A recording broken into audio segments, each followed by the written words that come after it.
Hi, how's it going? It's Kiki. A little heart to heart conversation. I am in my um, old apartments that I grew up.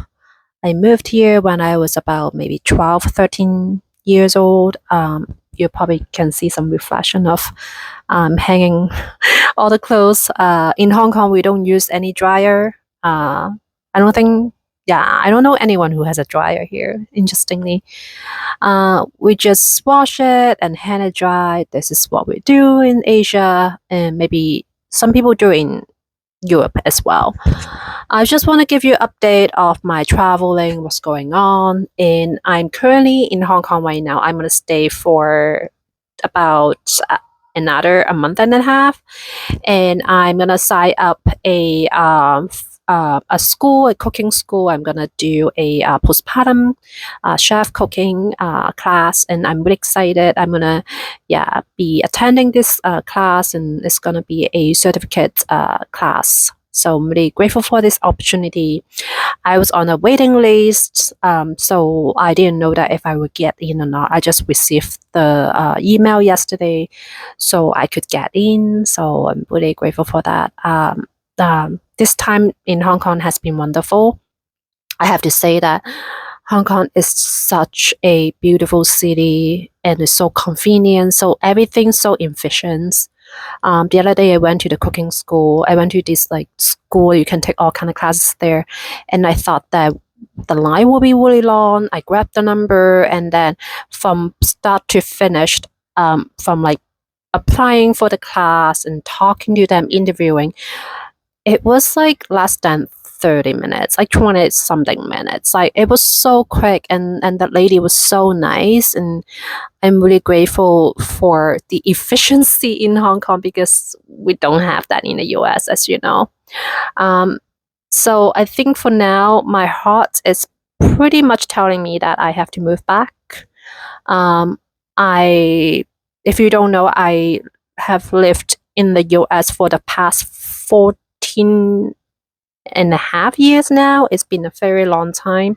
Yeah, like I think it's time to say goodbye.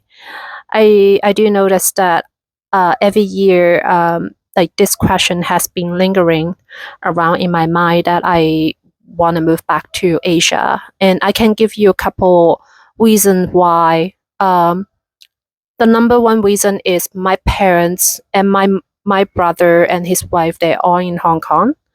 I am by myself in the US, and not having a pet, not having family has been a little bit challenging, which I'm used to it, but still, like I grew up in Hong Kong, so I am Chinese. Like I am pretty much like traditional Chinese, and living in a foreign country in America, the culture is not the same, right?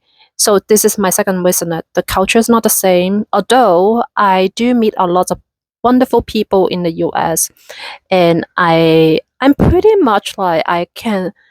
I'm so adaptable that I can pretty much to put myself in any culture. I still can learn that culture and grow. It's a good thing, but the culture differences, like I think I miss that. Like the city I'm living right now, we don't have a Chinatown, and there's no Chinese temple there, and I miss having that diversity. Like unless you're moving to Los Angeles and California, or New York City, or Vancouver, or Toronto, where there are more Chinese people, right? Interestingly, that I don't meet any Chinese people in all the places I've lived. I was living in San Francisco for a little bit, and I did meet a lot of Chinese people, and we're still friends. But after that, I moved to Eugene, Oregon, and now I'm in Pittsburgh, Pennsylvania. I don't meet many Chinese people, but also it could be my age. Like I'm not in my 20s, and I'm not like young. And then I feel like when you're younger, you can easily meet people, but when you're older, you probably be a little bit pickier, like me right now. What else? The third reason is the cost of living.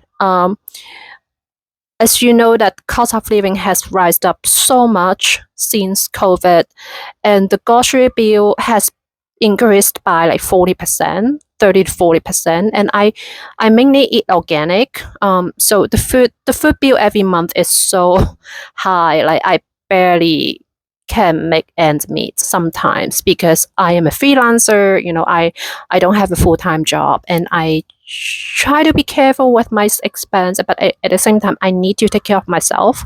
For example, if I want to get a acupuncture or get a massage, like foot massage, that is fully pricey in the US. Like massage per hour is $100 per hour, and foot massage maybe 60. I don't know. And acupuncture, like the one I'm going now, is like she's very affordable, and then $75, but still expense. So when you add it up, like I can easily spend like $300 to $500 a month to just like to take care of my body, versus whereas in China, you can pretty much get a massage for like $40 US, and acupuncture maybe $20 to $30, and foot massage like maybe less than $20. So yeah, the cost of living, and then in Asia is you can pick your price range. Like if you want to go get a lunch, you can go to a local market and spend like $5 US for noodles, right?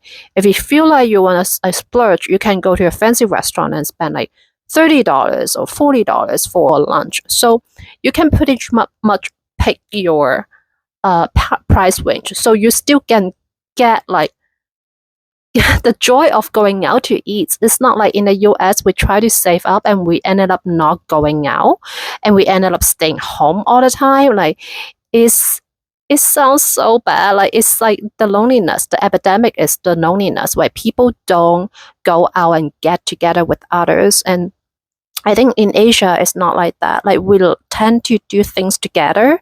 We work as a group, as a team. So there's a lot of like places like park and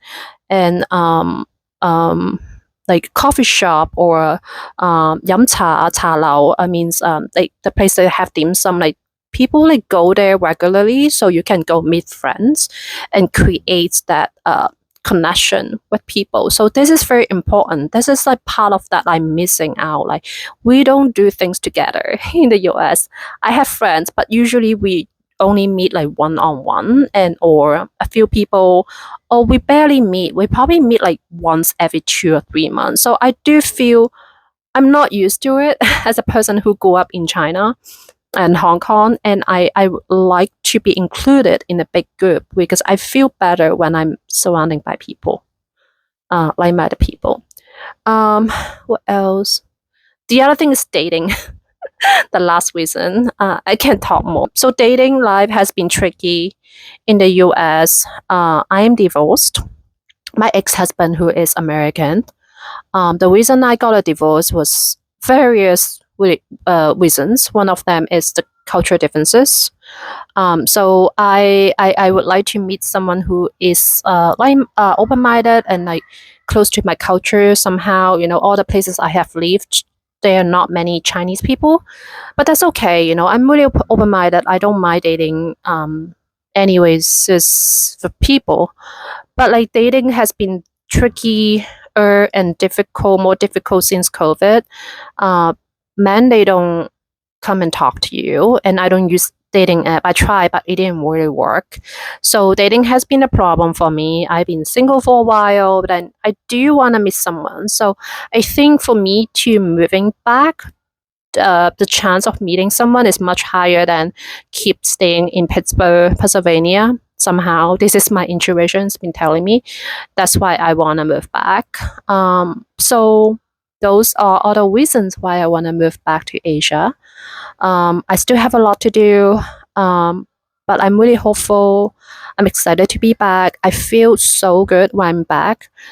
People are genuinely, they're lighter. The energy is so light, and how to describe it? Like they're happier, they're lighter. The energy is not as dense.